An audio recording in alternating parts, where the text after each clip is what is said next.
Maya had grown accustomed to explaining why a used bookstore could survive in downtown Boston when the rent alone could feed a family for a year. Today, when the man in the Armani suit stepped into Elderwood Books with his leather briefcase and eyes cold as January ice, she knew the conversation ahead would be no different from the others. "We want to purchase this entire block," he said without preamble, ignoring basic courtesies. "Our offer is 3 times market value."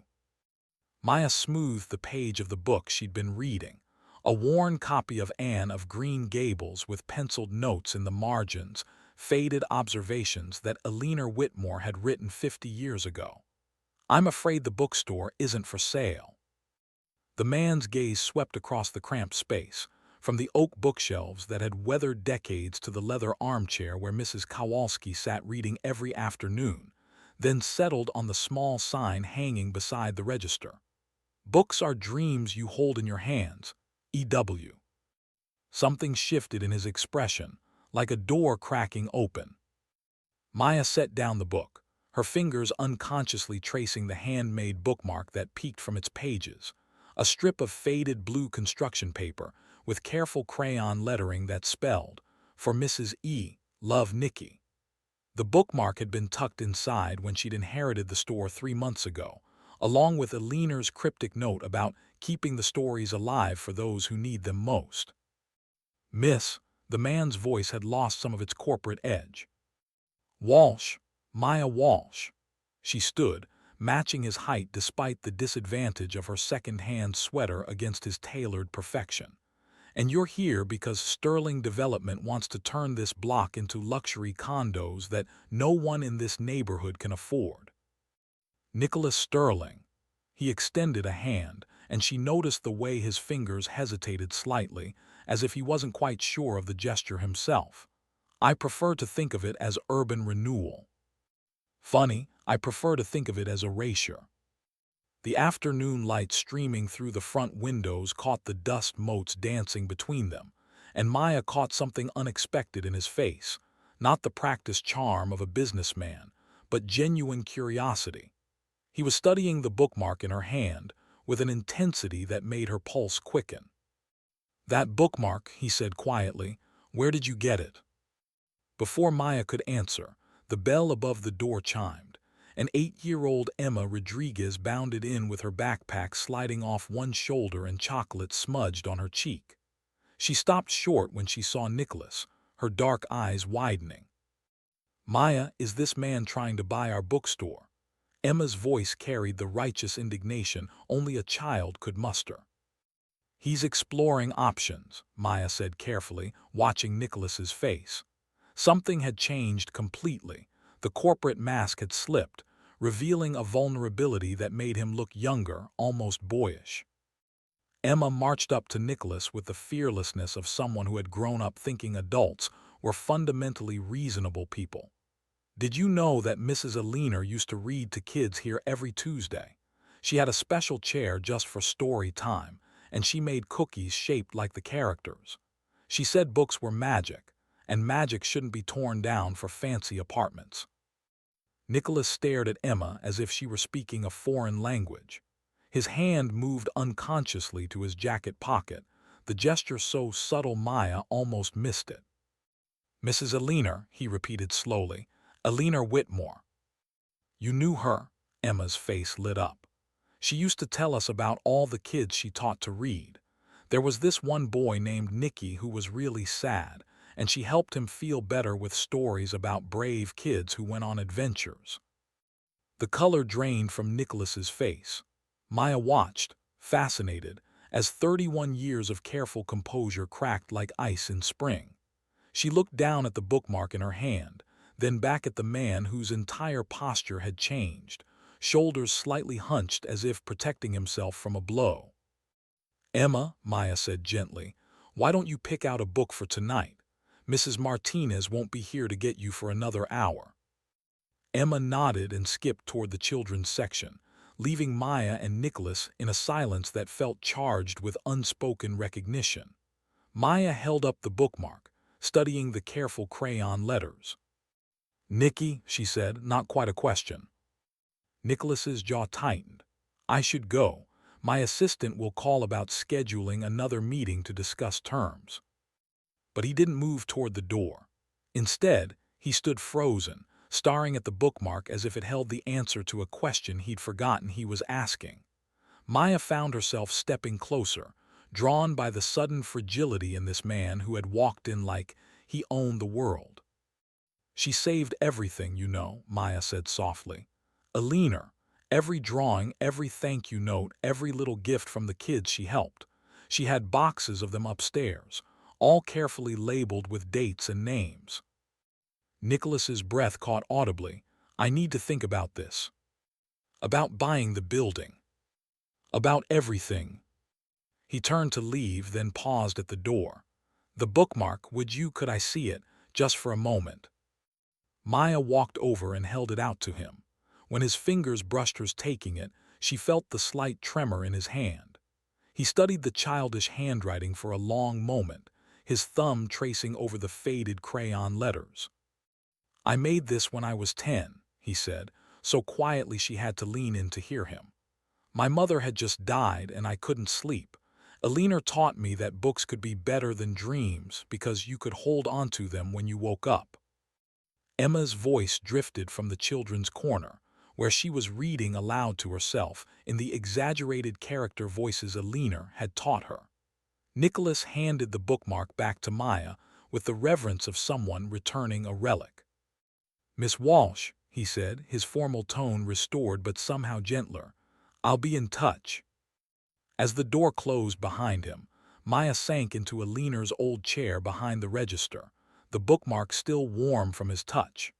Through the window, she watched Nicholas Sterling, Nicky, stand motionless on the sidewalk as the first October leaves swirled around his expensive shoes, his hand pressed against his jacket pocket as if protecting something precious hidden there.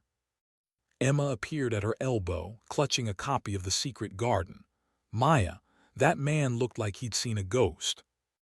Maya glanced down at the bookmark, then at the penciled notes in Alina's careful handwriting scattered throughout the margins of Anne of Green Gables. One note, halfway through chapter 6, caught her eye. Little Nicky loves the stories about orphans who find families. He needs to remember that home isn't always a place. Sometimes it's the people who see you for who you really are. Maybe he has, sweetheart, Maya murmured, wondering what other secrets Alina had left scattered through her beloved books. Maybe he has. Outside, Nicholas Sterling finally moved, walking away with the measured steps of a man trying very hard not to run, while the autumn wind carried the faint sound of Emma's voice reading about secret gardens and the magic of making things grow. Nicholas returned the next morning with 2 cups of coffee from the Dunkin' on the corner, and what Maya suspected was a carefully rehearsed explanation about conducting a more thorough assessment of the property's historical significance. She accepted the coffee, cream, no sugar, somehow he'd guessed correctly, and watched him navigate the narrow aisles with the cautious movements of someone relearning a familiar dance. The children's section, he said, stopping before a low table surrounded by small chairs, one of which bore a faded heart sticker on its seat. It's exactly the same. Maya settled into Alina's chair behind the register, cradling her coffee. Alina never changed anything unless it was broken beyond repair. She said consistency was a gift you could give to people who'd had too much change in their lives. Nicholas touched the back of the small chair with the sticker, his fingers lingering on the worn wood. I sat here every Tuesday after school for 2 years. My father thought it was a waste of time, said I should be learning something useful instead of indulging in fantasies. What did Alina think? She said imagination was the most practical skill anyone could develop. A ghost of a smile crossed his face. She was probably the only adult who didn't try to talk me out of believing in magic. Maya opened the copy of Anne of Green Gables, flipping to a page marked with another of Alina's careful notes. Tuesday regular brings his own bookmark every week, never forgets to return books exactly on time. Smart boy, but carries too much weight for someone so young. She looked up at Nicholas. She wrote about all her kids. You made quite an impression. Nicholas sat heavily in one of the adult chairs near the children's section, and for a moment Maya saw past the expensive suit to the 10-year-old boy who had found refuge in this corner of the world. My mother died in June, cancer. By October I was difficult. My father didn't know what to do with grief, especially mine. Our housekeeper suggested the library, but I wandered in here instead. What was the first book she read to you? Where the Red Fern Grows. Nicholas's voice grew softer. I cried at the ending, right here in front of everyone. I was mortified. But Alina just handed me tissues and said that books weren't doing their job if they didn't make you feel something important. Maya found herself leaning forward, drawn into the story. Outside, the morning rush of Beacon Hill residents hurried past the windows, professionals with travel mugs and determined expressions, so different from the careful quiet of the bookstore. She saved your bookmark all these years. I'm surprised she remembered me at all. Oh, she remembered everyone. Maya pulled a small wooden box from beneath the register, one of several Alina had left behind. Look. Inside, dozens of bookmarks lay carefully arranged. Construction paper and popsicle sticks, ribbons and pressed flowers, each tagged with a name and date. Maya's fingers found a second bookmark near the bottom, this one made from a cereal box and decorated with crayon drawings of dogs. For Mrs. E, thank you for helping me not be sad. Love, Nikki, age 11, Maya read from the tag attached. You made her too. Nicholas stared at the second bookmark as if it were a message from another lifetime. I'd forgotten. It was after she helped me with my father.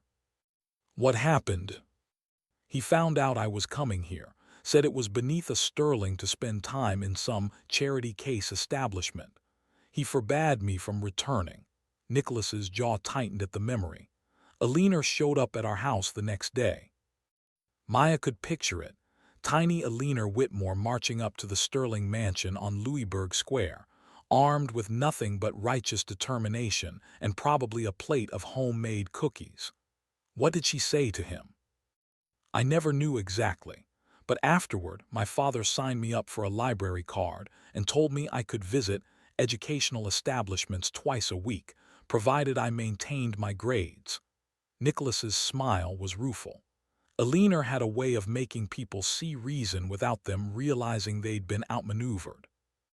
The bell chimed as Mrs. Kowalski shuffled in for her daily visit, her cane tapping against the hardwood floors. She paused when she saw Nicholas, her sharp blue eyes studying him with the intensity of someone who'd lived through enough decades to read people like favorite books. Ruth, Maya called out, I'd like you to meet Nicholas Sterling. He's an old friend of Alina's. Mrs. Kowalski's face transformed with recognition. Little Nicky, oh my stars, look at you. She hurried over as quickly as her 72-year-old frame would allow. Alina talked about you just last month. She wondered what had become of that serious little boy who asked such thoughtful questions about the stories. Nicholas stood, offering his arm to help steady her. Mrs. Kowalski, I remember you. You always sat in the corner reading romance novels and muttering about how the heroines needed more backbone. Still do, Ruth laughed. Though these days I'm more interested in stories about people finding their way back to what matters. She studied Nicholas with knowing eyes. Alina left something for you, you know. Maya's coffee cup paused halfway to her lips. She did. In the will, Maya got the store and most of Alina's belongings, but there was a specific bequest for Nicholas Sterling should he ever find his way back to stories. Ruth settled into her usual chair with satisfaction. I have the paperwork upstairs in my apartment. Nicholas looked stunned. I don't understand. I hadn't seen Alina in 20 years. Alina understood people, Ruth said simply. She knew you'd come back eventually. She said some people just need more time to remember who they used to be before the world told them who they should become. Maya felt something shift in the air between them, a recognition that went deeper than shared memories. She watched Nicholas process this information, saw him glance around the bookstore as if seeing it for the first time, or perhaps seeing it clearly for the first time in decades. "What did she leave me?" he asked quietly. Ruth's eyes twinkled. "Why don't you come upstairs after Maya closes tonight? I'll show you." The rest of the morning passed in a strange, suspended animation. Nicholas stayed, ostensibly to evaluate the architectural details, but Maya noticed him gravitating toward the children's section, running his fingers along book spines with a familiarity that spoke of muscle memory. Emma arrived after school to find him sitting in the small chair, reading the Phantom Toll Booth with complete absorption. "Are you reading that for work?" Emma asked, settling beside him with her own book. "No," Nicholas said, looking slightly surprised by his own answer. "I'm reading it because I forgot how good it was." Emma nodded as if this made perfect sense. "Maya says the best books are like old friends. They're always happy to see you again, even if you've been away for a long time." Maya caught Nicholas's eye across the store. Something passed between them, understanding, maybe, or the beginning of it. She thought about Aline's note in the margin of Anne of Green Gables, about home being the people who see you for who you really are. As the afternoon light began to fade, casting long shadows between the bookshelves, Nicholas finally stood to leave. He paused at the register where Maya was cataloging new arrivals. "The development project," he said slowly. "I could delay it, cite the need for additional historical review." "Why would you do that?" Nicholas glanced back at the children's section, at Emma now curled in the chair with the heart sticker, reading aloud to herself in the same voice Aline had once used for story time. "Because some things are more valuable than their market price." He left without another word, but Maya noticed he'd placed something on the counter, a business card with a phone number written on the back in careful handwriting. Not his office number, she realized. His personal one. Outside, the October evening was crisp with the promise of autumn's deeper turn toward winter. Through the window, Maya watched Nicholas pause on the sidewalk again, but this time he wasn't frozen. He was looking up at the second floor where Ruth Kowalski's apartment windows glowed warm against the darkening sky. Emma appeared at Maya's elbow, following her gaze. "He looks different now, less like he's wearing someone else's clothes." Maya smiled, tucking the business card into her pocket next to Aline's bookmark. "Maybe he's just remembering who he used to be." "Or maybe," Emma said with the wisdom of 8 years and countless stories, "he's figuring out who he wants to become." As if he could hear them, Nicholas looked back at the bookstore one more time before walking away, and Maya caught something in his expression she hadn't seen that first day. Not the cold calculation of a businessman, but the quiet wonder of someone rediscovering a treasure he'd thought was lost forever. The phone call came at 7 in the morning, jolting Maya from the first decent sleep she'd had in weeks. David Sterling's voice cut through the receiver with the precision of a blade. "Miss Walsh, I believe my son has been distracted from his responsibilities. I'm calling to inform you that Sterling Development will be accelerating our timeline. You have 30 days to vacate the premises." Maya sat up in bed, her heart hammering. "Mr. Sterling, your son and I were discussing." "My son's nostalgic wanderings are irrelevant to business. 30 days, Miss Walsh. I suggest you use them wisely." The line went dead. Maya stared at her phone in the gray dawn light filtering through her studio apartment windows, the reality of her situation crystallizing like ice. She'd known this moment would come, but 30 days felt like a death sentence handed down without trial. By the time she reached Elderwood Books 2 hours later, Nicholas was already there, packing the narrow aisles with the restless energy of a caged animal. He looked up when she entered, and she saw her own shock reflected in his face. "You talked to my father," he said. "It wasn't a question." "Charming man, really knows how to start a girl's day." Maya hung her coat on the hook behind the register, her hand steadier than her voice. "I take it you heard from him too." He's calling an emergency board meeting. Something about my failure to execute basic corporate strategy. Nicholas's laugh was bitter. 20 years of proving myself, and I'm undone by a bookstore. Maya studied his face, nodding the tension around his eyes, the way his hand kept moving to his jacket pocket. What did Ruth show you last night? Nicholas pulled a slim volume from his coat, not a book but a leather-bound journal with brass clasps. Eleanor's observations, about all of us, all the kids she helped over the years. He opened it carefully, as if the pages might crumble. She wrote about you too, Maya, from the first day you wandered in here looking for work. What did she say? Maya reminds me of myself at that age, fierce and frightened in equal measure. She thinks she's asking for a job, but what she really needs is a place to belong. Some people are born to tend gardens. Maya was born to tend stories. Nicholas looked up from the journal. She knew you'd inherit this place before you did. Maya felt something warm and aching expand in her chest. And you, what did she write about you? Nicholas flipped to an earlier entry, his voice growing quiet. Little Nicky carries the weight of the world in his shoulders. He believes love is something that must be earned through perfection, never given freely. Someday he'll learn that the best stories aren't about heroes who never fail. They're about ordinary people who choose kindness when it would be easier to choose otherwise. The bell chimed as Emma burst through the door, her school backpack abandoned somewhere between the entrance and the register. Maya, Mrs. Rodriguez said there are signs going up all over the neighborhood. Big orange signs that say the buildings are going to be torn down. Maya's stomach dropped. She looked at Nicholas, who had gone pale. Your father's not waiting 30 days, is he? Demolition permits. Nicholas's voice was hollow. He must have had them ready all along. Emma's eyes darted between them, her 8-year-old mind processing the implications faster than Maya would have liked. They can't tear down our bookstore. Where will kids come after school? Where will Mrs. Kowalski read her stories? Where will? Emma, Maya knelt down to the girl's eye level.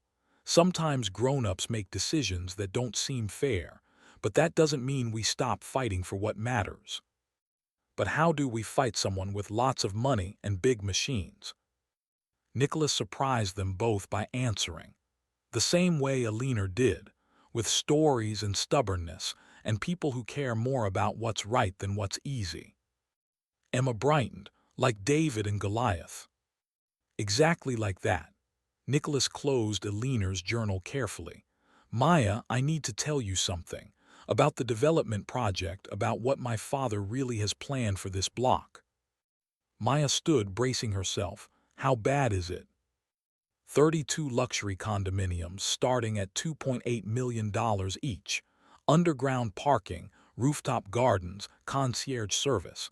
He's already pre-sold half of them to investors who don't even live in Boston. Nicholas's jaw tightened. He's not just destroying your bookstore, Maya. He's erasing an entire community. The weight of it hit her like a physical blow. Mrs. Kowalski's small apartment upstairs. The corner market where Emma's mother bought groceries after her late shifts at the hospital. The small restaurant where neighborhood regulars gathered every morning for coffee and conversation. All of it gone. Why are you telling me this? Maya asked quietly. Because Eleanor's journal reminded me of something I'd forgotten. She wrote that the most important question anyone can ask isn't can I, but should I? Nicholas looked around the bookstore with new eyes. I've spent 20 years proving I could do anything my father demanded. I never stopped to ask whether I should. Emma tugged on Nicholas's sleeve. My mom says you can't solve problems by running away from them. You have to turn around and face them, even when they're scary. Your mom sounds like a wise woman. She is. She also says that people who have lots of power should use it to help people who don't have very much.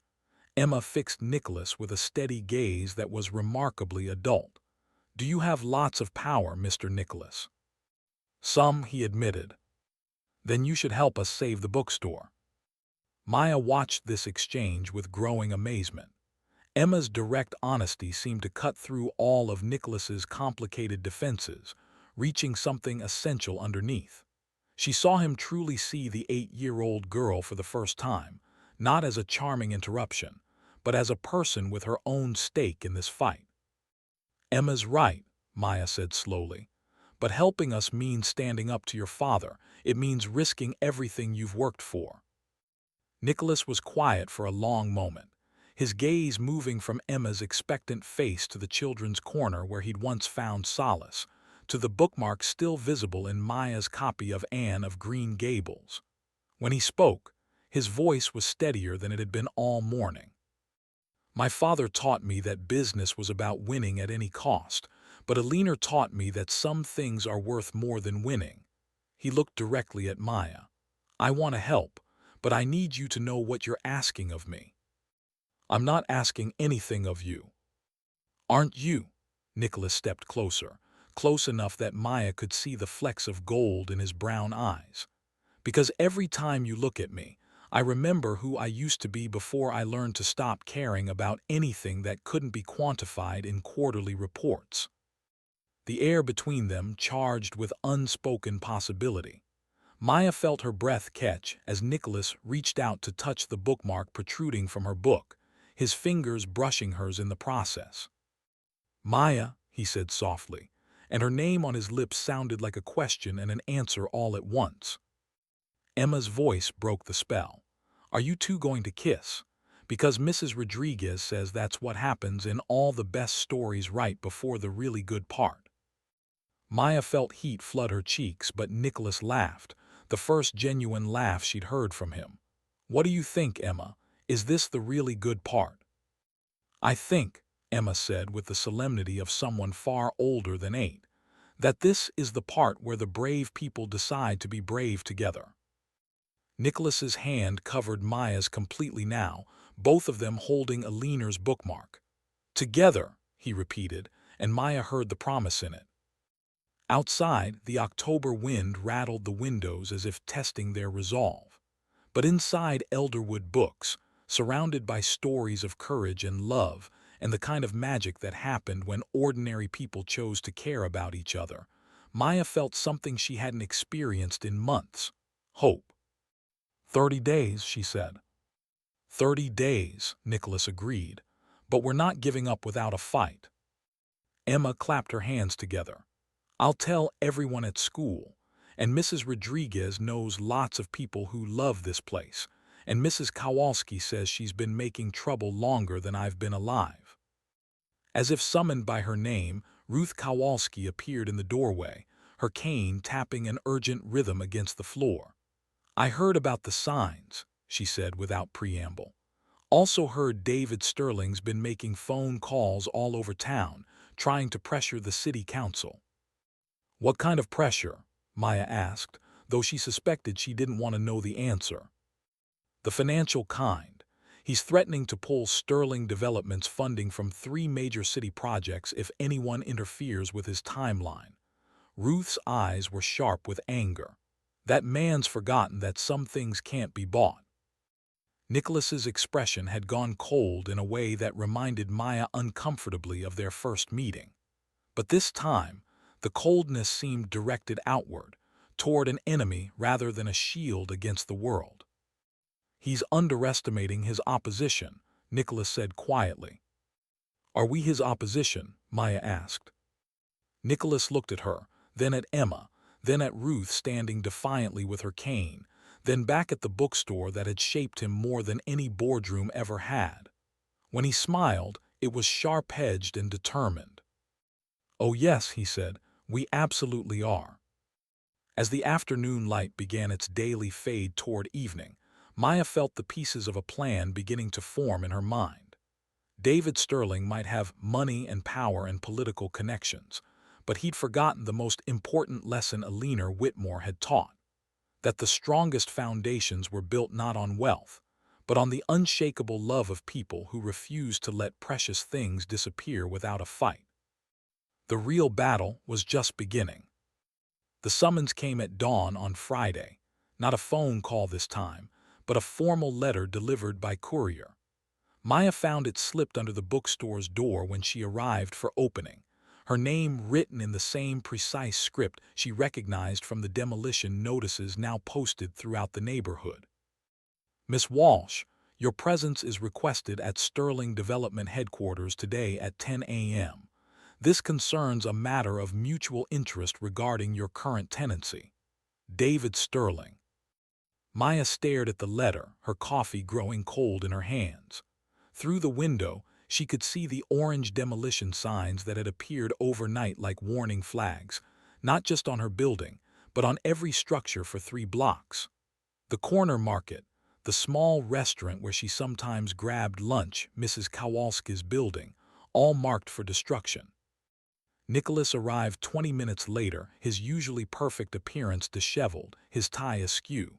Maya, don't go, whatever my father wants. He summoned me. She held up the letter, like I'm some kind of feudal peasant who owes tribute to the lord of the manor. That's exactly how he sees it. Nicholas ran his hands through his hair, destroying any pretense of corporate polish. He fired me yesterday, effective immediately, 48 hours after I missed the board meeting where they voted to accelerate the demolition timeline. Maya felt the world tilt sideways. He fired you. Cited failure to execute corporate directives and compromised judgment due to personal conflicts of interest. Nicholas's laugh was bitter. 20 years of perfect performance, and I'm undone by a bookstore and a woman who makes me remember what it feels like to be human. The words hung between them, more honest than either had intended. Maya felt heat rise in her cheeks, but underneath the embarrassment was something fiercer, anger at David Sterling's casual cruelty, and something else she wasn't quite ready to name. What does he want with me? She asked. To remove you from the equation, permanently. Nicholas moved closer, his voice urgent. Maya, my father doesn't just win, he destroys. He spent the last 2 days digging into your life, your finances, your family. He knows about your student loans, your mother's medical bills, the second mortgage you took to help her with treatment. Maya's stomach dropped. Those details weren't public knowledge. How could he possibly? Money opens doors. Money buys information. Money makes people disappear. Nicholas's eyes were dark with something Maya had never seen there before: fear. He's going to make you an offer you can't afford to refuse. Before Maya could respond, Emma's voice piped up from the children's section. My mom says you should never trust people who try to scare you into doing what they want. Maya turned, surprised. She hadn't heard Emma come in. The 8-year-old emerged from behind the tall shelves, Eleanor's journal clutched in her small hands. She must have been there when Nicholas arrived, quietly listening with the stillness children mastered when adults forgot they were present. Emma, sweetheart. I read some of the stories in Mrs. Eleanor's book, Emma continued, her voice steady despite the tears threatening at the corners of her eyes. She wrote about lots of kids whose families didn't have money and people who tried to take away the things they loved. But you know what? The good people always found a way to fight back. Nicholas knelt down to Emma's eye level. Emma, this isn't a story. This is real life, and sometimes in real life, the people with money and power win. Not always, Emma said firmly. Mrs. Eleanor beat your dad once before, didn't she? When you were little and sad, she made him let you come back here. Maya watched Nicholas's face change as Emma's words hit home. The fear was still there, but underneath it, something else was stirring. The same stubborn determination she'd seen when he'd first decided to help them. She did, he said quietly. But Emma, I was just one little boy. This is different, bigger. So we'll be bigger too. Emma opened Eleanor's journal to a page near the back, where the handwriting was more recent, less steady. Look what she wrote about Maya. Maya moved closer as Emma read aloud in her careful, precise voice. Maya thinks she's powerless because she doesn't have money or connections or a fancy education. She doesn't understand yet that the most dangerous person in any room is someone who has nothing left to lose and everything to fight for.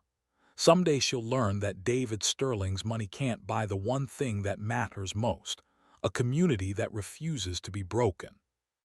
The words hit Maya like a physical blow. Eleanor had seen her so clearly, even in those final months when age and illness had begun to claim her body. But her mind had remained sharp, her understanding of people as keen as ever. "When did she write this?" Maya asked, her voice barely above a whisper. Emma checked the date at the top of the page. 3 weeks before she died, right after you started helping her with the store. Nicholas stood slowly, something shifting in his posture. She knew, even then she knew this fight was coming. A sharp knock on the door interrupted them. Through the glass, Maya could see a man in an expensive coat, flanked by 2 others in suits. David Sterling himself had come calling. "Don't open it," Nicholas said immediately. But Maya was already moving toward the door, Eleanor's words ringing in her ears. Someone who has nothing left to lose and everything to fight for. She paused with her hand on the doorknob, looking back at Nicholas and Emma. "He can't hurt me more than I've already been hurt," she said, "and I'm tired of being afraid." She opened the door. David Sterling was exactly what Maya had expected, tall, silver-haired, with the kind of presence that came from a lifetime of never being told no. His eyes, so like Nicholas's but utterly cold, swept over the bookstore with undisguised disdain. "Miss Walsh, I believe you received my invitation." "I did. I'm afraid I have to decline. I'm rather busy at the moment." Maya didn't step aside to let him enter. David's smile was sharp as winter wind. "I think you'll want to hear what I have to say. It concerns your financial situation." "My finances are none of your business." "They became my business when you involved my son in your crusade." David pulled a folder from his briefcase. "Shall we discuss your current debt load? The second mortgage on your mother's house that you personally guaranteed, the student loans currently in deferment, the medical bills that continue to accumulate despite your mother's insurance." Maya felt the color drain from her face. Every detail was accurate down to the amounts. "How dare you?" "I dare because I can, and because I'm prepared to make all of these problems disappear." David opened the folder, revealing a check with more zeros than Maya had ever seen in one place. "Full payment of all your debts, plus enough to relocate your mother to the finest care facility in Massachusetts. All you have to do is vacate these premises and convince the other tenants to do the same." Maya stared at the check, her mind reeling. It was enough to solve every problem that kept her awake at night, enough to give her mother the care she deserved, enough to start over somewhere new without the weight of impossible debt. "And if I refuse?" David's expression didn't change, but something cold flickered in his eyes. "I've already spoken with your mother's insurance provider. It seems there are some irregularities in her claims that require immediate investigation. Such investigations can take months, during which coverage is typically suspended." The threat hit Maya like a physical blow. Her mother's treatments, her medications, her round-the-clock care, all of it hung in the balance. She looked past David to where Nicholas stood frozen, his face a mask of horror and rage. "You son of a bitch," Nicholas said, his voice deadly quiet. "Language, Nicholas, we're in the presence of a lady."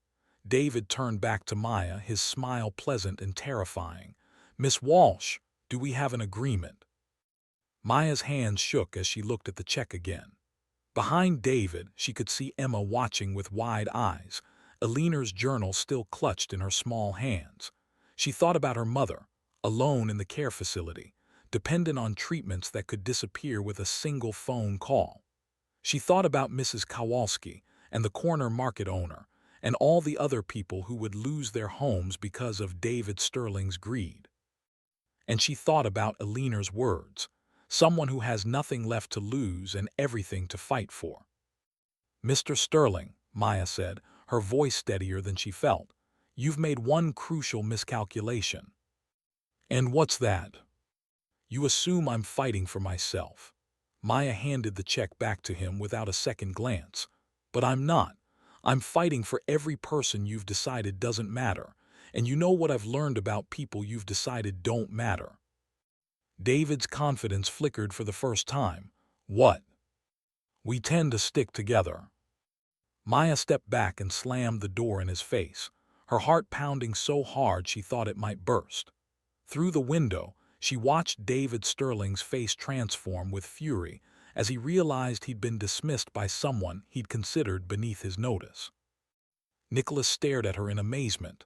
Maya, what have you done? What a leaner would have done, Maya said, and for the first time since this nightmare began, she felt something like peace. I chose to fight. Outside, David Sterling gestured sharply to his companions before walking away, his expensive coat billowing behind him like a storm cloud. Maya watched him go, knowing she'd just made an enemy of one of the most powerful men in Boston.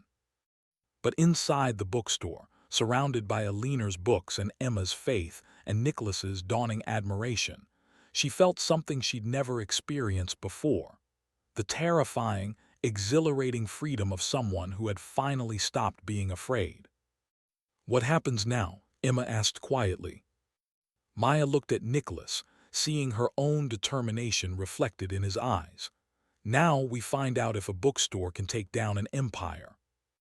The war for Elderwood Books had officially begun. The grassroots rebellion began with Emma's idea and Ruth Kowalski's phone tree, but it took on a life of its own within 48 hours. By Monday morning, Elderwood Books had become the unofficial headquarters of what the Boston Globe would later call the most unlikely David and Goliath story of the decade. Maya arrived at dawn to find a line of people stretching around the block, neighbors she'd never met carrying thermoses of coffee, college students with protest signs made from cardboard and righteous indignation, elderly residents in folding chairs they'd clearly dragged from home. Mrs. Chen from the corner market handed her a steaming cup of chai and a fierce smile. Alina helped my grandson learn to read English, she said simply. Time to return the favor. Inside the bookstore, Nicholas was already at work, his expensive suit replaced by jeans and a MIT sweatshirt that made him look years younger. He'd transformed Alina's reading corner into a command center, his laptop surrounded by legal documents, city ordinances, and what appeared to be architectural blueprints. Please tell me you haven't been here all night, Maya said, though the evidence suggested otherwise. I've been researching historical preservation laws. Nicholas looked up from his laptop, his hair disheveled but his eyes bright with purpose. Maya, this building is older than I thought. Built in 1847, which means it might qualify for historical protection status, finished a new voice from the doorway. A woman in her 40s entered, carrying a briefcase and the confident air of someone accustomed to winning battles. I'm Sarah Martinez, Emma's mother. I'm also a civil rights attorney who's been waiting 20 years for a case worth taking pro bono. Maya felt hope flicker in her chest. Emma called you. Emma told me about Mr. Sterling's threats against your mother's medical care. That kind of coercion is highly illegal, even when done by very wealthy men who think the law doesn't apply to them. Sarah's smile was sharp enough to cut glass. I've already filed for an emergency injunction to prevent any interference with your mother's insurance coverage. Nicholas stood up so quickly he knocked over his coffee. You can do that. I just did, along with a formal complaint to the State Insurance Commission and a request for investigation into Sterling Development's intimidation tactics. Sarah pulled documents from her briefcase with the efficiency of someone who'd been preparing for this fight all her life. Mr. Sterling made a crucial error yesterday. He put his threats in writing. Maya stared at the legal documents, hardly daring to believe what she was hearing. What does this mean? It means your mother's care is protected while we fight this. It also means David Sterling is about to discover that not everyone in Boston can be bought or bullied. Sarah's expression grew serious. But Maya, I need you to understand, this is going to get worse before it gets better. Sterling has resources we can't match. He's going to come at us with everything he has." As if summoned by her words, Emma burst through the door with the breathless excitement of someone bearing crucial intelligence. "Maya, there are news trucks outside, and reporters, and someone from the city council."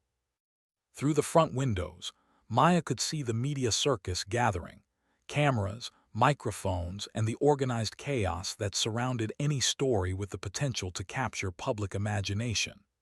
A David and Goliath narrative involving bookstores, greedy developers, and threats against elderly care patients was apparently irresistible to local news producers. "This is good," Sarah said, watching the scene outside. "Public pressure is our best weapon right now." Nicholas was less optimistic. "You don't know my father. He thrives on controversy. This will only make him angrier, more determined to win at any cost." "Then we'll have to be smarter than him," Maya said, surprised by the steel in her own voice. Ruth Kowalski appeared as if by magic, her cane tapping against the floor with military precision. "The city council is meeting in emergency session this afternoon. Seems someone leaked the story about Sterling's insurance threats to a certain investigative reporter who's been looking for dirt on development corruption." Nicholas paled. "Someone leaked who?" Ruth's eyes twinkled with mischief. "Let's just say that Alina made friends in interesting places over the years. Turns out one of her storytime children grew up to be a very persistent journalist with a personal interest in exposing bullies." Maya felt pieces clicking into place in her mind. How many people has Alina helped over the years? "Hundreds," Ruth said simply. "Teachers, social workers, nurses, lawyers, journalists, city council members. Alina planted seeds everywhere she went. She just never expected they'd all bloom at once." The morning passed in a blur of interviews, legal consultations, and strategic planning. Maya found herself thrust into the role of reluctant spokesperson, telling Alina's story to reporters who seemed genuinely moved by the tale of a community fighting to preserve something precious. Nicholas stayed in the background, his presence steady but unobtrusive, letting Maya shine in the spotlight while providing crucial insider knowledge about Sterling Development's tactics. By noon, the hashtag #SaveElderwoodBooks was trending on social media, and GoFundMe campaigns had raised enough money to hire additional legal counsel. The story had captured something larger than a simple real estate dispute. It had become a symbol of communities fighting back against gentrification, of small businesses resisting corporate bulldozers, of the power of ordinary people to protect what they loved. But David Sterling wasn't finished. The counterattack came at 3 o'clock, just as Sarah was preparing for the emergency city council meeting. A process server appeared at the bookstore door with a stack of legal documents that made Sarah's face go white. "Personal lawsuits," she said grimly, scanning the papers. "Against you, Maya, for interfering with legitimate business operations. Against Nicholas for breach of fiduciary duty and corporate espionage. Against me for harassment and filing frivolous legal claims." Sarah's hands shook slightly as she read. "He's suing everyone involved for damages totaling $50 million. Maya felt the world tilt sideways. $50 million. It's a SLAPP suit, strategic litigation against public participation, designed to bankrupt us with legal fees even if we eventually win." Sarah's voice was tight with anger. "This is exactly the kind of intimidation tactic that works," Nicholas finished quietly, "because most people can't afford to fight back." Maya looked around the bookstore at the community that had rallied to support them. Emma reading to younger children in the corner, Mrs. Chen organizing food donations, college students making phone calls to city council members. All of them now potentially liable for damages they could never afford to pay.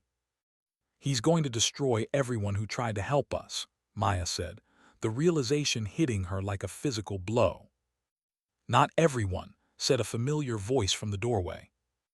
They turned to see a man in his 60s, impeccably dressed but with kind eyes that reminded Maya strongly of Nicholas. Behind him stood a woman of similar age with silver hair and a determined expression. "Uncle Richard," Nicholas stared in shock. "What are you doing here?" Richard Sterling smiled at his nephew. "Cleaning up my brother's mess as usual. Maya, I'm Richard Sterling, Nicholas's uncle and currently acting CEO of Sterling Corporation. This is my wife, Catherine. We've been following the news coverage with great interest." Catherine stepped forward, her gaze moving around the bookstore with obvious appreciation. "Eleanor Whitmore taught me to read when I was 6 years old. My family had just moved to Boston, and I was struggling in school. Eleanor spent hours with me in this very room, showing me that books could be friends and teachers and sources of magic." She looked directly at Maya. "I've been waiting 40 years for the chance to repay that kindness." Richard pulled his own set of legal documents from his briefcase. "As of this morning, the Sterling Corporation Board has voted to remove David Sterling as CEO, citing concerns about his increasingly erratic behavior and potential legal liability from his intimidation tactics." He handed the papers to Sarah. "We're also withdrawing all development plans for this block and establishing the Eleanor Whitmore Community Preservation Trust to protect historic properties throughout Boston." Maya stared at the documents, hardly able to process what she was reading. "I don't understand." "My brother forgot that family companies have family shareholders," Richard explained. "My wife and I have been quietly building coalition support for months, waiting for David to overreach badly enough to give us grounds for action. His threats against your mother's medical care and his SLAPP suit campaign provided exactly the ammunition we needed." Nicholas looked stunned. "You're taking control of the company." "Temporarily, until we can restructure it with proper oversight and ethical guidelines." Catherine placed a gentle hand on Nicholas's arm. "We're also offering you your job back, dear. That is, if you want to help us build something better than what your father created."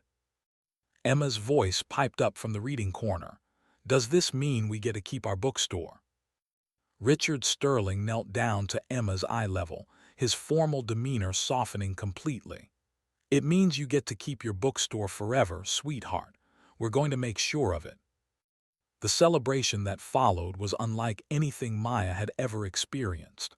The news crews captured footage of neighbors hugging, children cheering, and Ruth Kowalski performing what could only be described as a victory dance with her cane.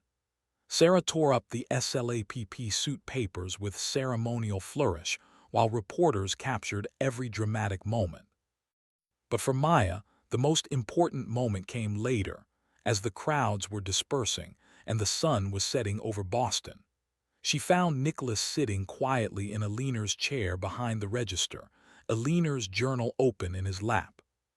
"How are you feeling?" she asked, settling into the chair beside him. "Like I'm 10 years old again, and the scary thing turned out to be conquerable after all." Nicholas looked up at her with something like wonder. "Maya, what you did today, standing up to the reporters, organizing the community response, never backing down even when things looked impossible, Eleanor would have been so proud." "She would have been proud of you too. You chose to fight for what mattered, even when it cost you everything." "It didn't cost me everything," Nicholas said quietly. "It gave me everything that actually matters." He reached out to touch her hand, and Maya felt the same electric connection she'd experienced when they'd both held Eleanor's bookmark. But this time, instead of pulling away, she let her fingers intertwine with his. "Maya," Nicholas said, and her name on his lips sounded like a promise. "I know this is complicated, and I know we barely know each other, but some things don't need time to be true," Maya finished softly. They were leaning closer when Emma's voice interrupted them. "Are you going to kiss now? Because Mrs. Rodriguez says that when the good guys win, there's always a really good kiss at the end." Maya and Nicholas laughed, the sound echoing through the bookstore that had brought them together. Outside, the October evening was settling over Boston with the promise of winter to come. But inside Elderwood Books, surrounded by stories of courage and love and the infinite possibility of new beginnings. Everything felt warm and bright and full of hope. "Emma," Nicholas said solemnly, "I think Mrs. Rodriguez is absolutely right." And as the last light of day faded through the windows, in a bookstore saved by the power of community and love, Nicholas Sterling finally came home to the place where his story had always been meant to begin. But Maya was right about one thing. Some things didn't need time to be true. Sometimes, the best stories were the ones that started with two people brave enough to believe in happy endings. 3 weeks later, Elderwood Books reopened with a celebration that spilled onto the sidewalks of Beacon Hill and lasted until the November stars appeared above Boston's glowing skyline. The Eleanor Whitmore Community Preservation Trust had worked with unprecedented speed to restore not just the bookstore, but the entire block. The corner market gleamed with fresh paint, the small restaurant buzzed with new energy, and Mrs. Kowalski's apartment upstairs had been transformed into a small museum dedicated to Eleanor's legacy of literacy and community building. Maya stood behind the familiar register, watching the celebration unfold with a sense of wonder that still felt new. Children who had never set foot in the store before tonight were curled up in the reading corner, captivated by Ruth's dramatic storytelling.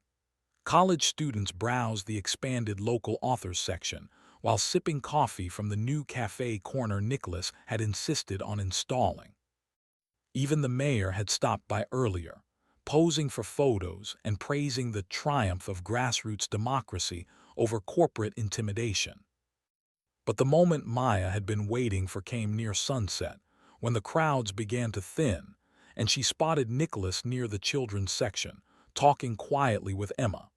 He'd been different these past weeks, lighter somehow, as if the weight of his father's expectations had been lifting piece by piece.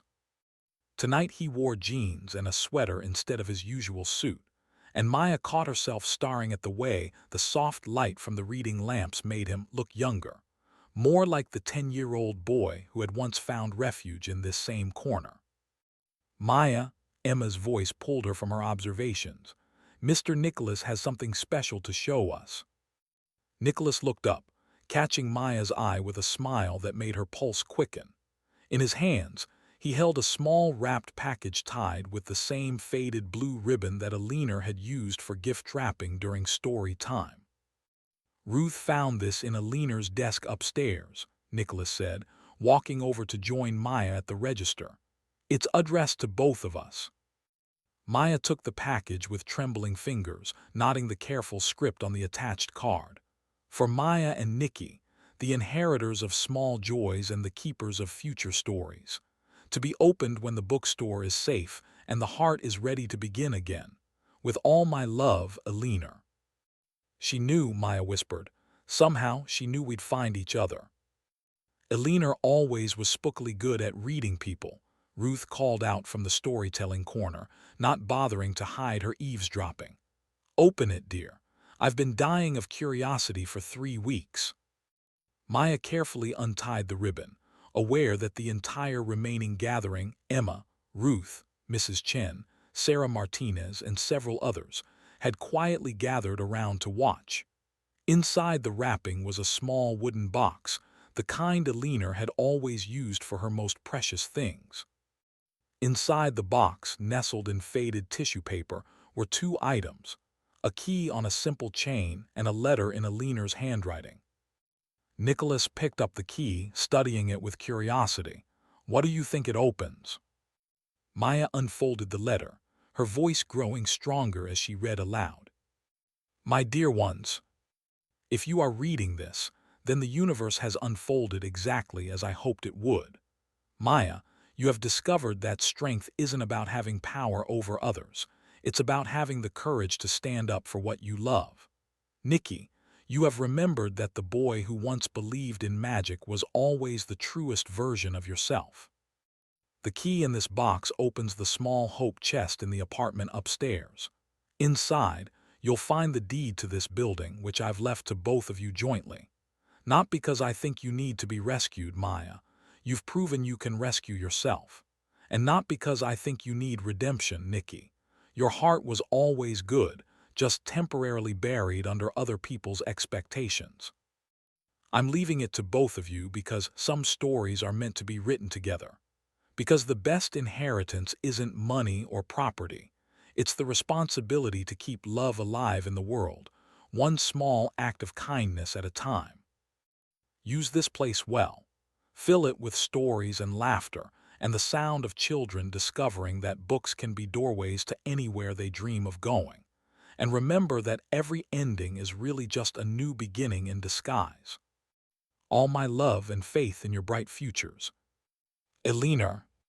P.S. Nikki, I kept the other bookmark you made me. It's in the hope chest too, along with all the letters you wrote but never sent when you thought you'd forgotten how to believe in happy endings. Maya will understand why I saved them when she reads them. Some treasures are worth waiting for. Maya looked up from the letter to find Nicholas staring at her with an expression she'd never seen before, vulnerable and hopeful and terrified all at once. She kept your letters, Maya asked softly. I used to write to her, Nicholas admitted, his voice barely above a whisper. After I graduated from Harvard, when I started working for my father, whenever the corporate world felt too cold, too empty, I'd write letters to Eleanor about the stories I missed, the person I thought I was becoming versus the person I wanted to be. I never sent them. I thought she'd be disappointed in who I'd become. Emma tugged on Nicholas's sweater. Can we go see the hope chest? I want to know what other treasures Mrs. Eleanor saved. The small procession that climbed the narrow stairs to the apartment above the bookstore felt like a pilgrimage. Ruth led the way with her key to Eleanor's apartment, followed by Maya and Nicholas, with Emma practically bouncing with excitement behind them. The apartment was exactly as Eleanor had left it, cozy and cluttered with books, photographs, and the accumulated memories of a life spent caring for others. The hope chest sat beneath the window that overlooked the bookstore's front entrance, painted white with delicate roses along the edges. Nicholas's hand shook slightly as he inserted the key and lifted the lid. Inside, carefully preserved in tissue paper and cedar sachets, was a treasure trove of memories. The second bookmark Nicholas had made, dozens of letters in his adult handwriting, report cards and drawings from hundreds of children, photographs of story time sessions spanning decades, and at the very bottom, a small leather-bound journal with future stories, written on the cover in Eleanor's careful script. Maya picked up the journal and opened to the first page, where Eleanor had written, "For all the stories yet to be told and all the love yet to be shared, may this bookstore always be a place where endings become beginnings." The pages that followed were blank, waiting to be filled. Nicholas lifted one of his own letters from the chest, scanning the adult handwriting with a mixture of embarrassment and recognition. "I wrote this 5 years ago," he said quietly. "The day after I fired a small bookstore in Cambridge because it wasn't profitable enough. I was having nightmares about what you would think of me, Eleanor." "What did you write?" Maya asked gently. Nicholas's voice was rough with emotion as he read, "Dear Eleanor, I've become the kind of man who destroys the places children love, and I don't know how to find my way back to the boy who believed books were magic. I think about the stories you read to us, about people who chose kindness over profit, and I wonder if it's too late for me to choose differently. I wonder if you'd still recognize the person I've become, or if you'd be ashamed of what I've let myself become in the name of success." Maya reached out and took his hand, threading their fingers together. She wasn't ashamed. She was waiting. "For what?" "For you to come home to yourself." Emma, who had been quietly exploring the contents of the hope chest, suddenly gasped with delight. "Look!" She held up a small framed photograph, a younger Eleanor sitting in the bookstore reading corner, surrounded by a group of children. In the front row, a serious-faced 10-year-old boy with familiar brown eyes clutched a copy of Where the Red Fern Grows. "That's you," Emma pointed at the photograph with excitement. "You were part of her story the whole time." Nicholas studied the photograph, his thumb tracing over the glass. I thought I'd left all of this behind. I thought I'd outgrown it. Maybe, Maya said softly, we don't outgrow the things that shape us. Maybe we just forget them for a while until we're ready to remember. Ruth, who had been watching this scene unfold with tears in her eyes, cleared her throat gently. Elinor always said that the best stories were the ones where people found their way back to each other. I think she'd be quite pleased with how this one is turning out. As if on cue, the sounds of the continuing celebration drifted up from the bookstore below, children's laughter, adult conversation, the rustle of pages being turned. Maya looked around the small apartment, then at the hope chest full of memories, then at Nicholas still holding the photograph of his younger self. "We should go back down," she said. "Our guests will wonder where we've gone." But Nicholas caught her hand as she moved toward the door. "Maya, wait. There's something I need to say." Emma and Ruth, with the intuitive wisdom of the very young and very old, quietly slipped from the room, leaving Maya and Nicholas alone among Elinor's treasures. "3 weeks ago, I thought I knew exactly what my life was supposed to look like," Nicholas said, still holding both her hand and the photograph. "Success, wealth, the approval of people who measured worth in quarterly reports and stock prices. But standing here, holding this picture of who I used to be, I realize I've been living someone else's definition of a successful life." Maya felt her heart racing, but she kept her voice steady. "And now? Now I think success might be something entirely different. It might be about creating something beautiful instead of destroying it. It might be about choosing love over fear, community over profit, stories over spreadsheets." Nicholas set down the photograph and turned to face her fully. "It might be about finding someone who sees you exactly as you are and thinks that's worth fighting for." The apartment was quiet except for the distant sounds of celebration below and the November wind rattling the windows. Maya looked into Nicholas's eyes and saw the 10-year-old boy who had learned to love stories, the 20-something who had written letters to a woman who represented his best self, and the man who had chosen to risk everything for a bookstore and the people who loved it. "Nicholas," she said, and his name felt like a prayer and a promise all at once. "I love you," he said simply. "I love your courage and your kindness and the way you never backed down even when the odds were impossible. I love that you chose to fight for this place, for these people, for me when I'd forgotten how to fight for myself. And if you'll have me, I'd like to spend the rest of my life helping you write the next chapters of Elinor's story." Maya felt tears spring to her eyes, not of sadness, but of the overwhelming joy that comes when something you've hoped for but never dared to expect suddenly becomes real. "Yes," she whispered, then louder. "Yes, of course, yes." When Nicholas kissed her, it was soft and sweet and tasted like coffee and possibility, and the promise of all the stories yet to be told. Around them, Elinor's treasures seemed to glow in the lamplight, and Maya could almost hear the old woman's delighted laughter carried on the evening wind. They were interrupted by Emma's voice calling up the stairs. "Are you kissing now? Because everyone wants to know if we should start the cake." Maya and Nicholas broke apart, laughing at the intrusion but not moving away from each other. Through the window, they could see the bookstore below, warm with light and full of people who had become family, who had fought together and won together and were now celebrating together. "Should we tell them?" Nicholas asked, nodding toward the sounds of the party below. "Tell them what? That two people fell in love in a bookstore. I think they already know." Maya smiled up at him.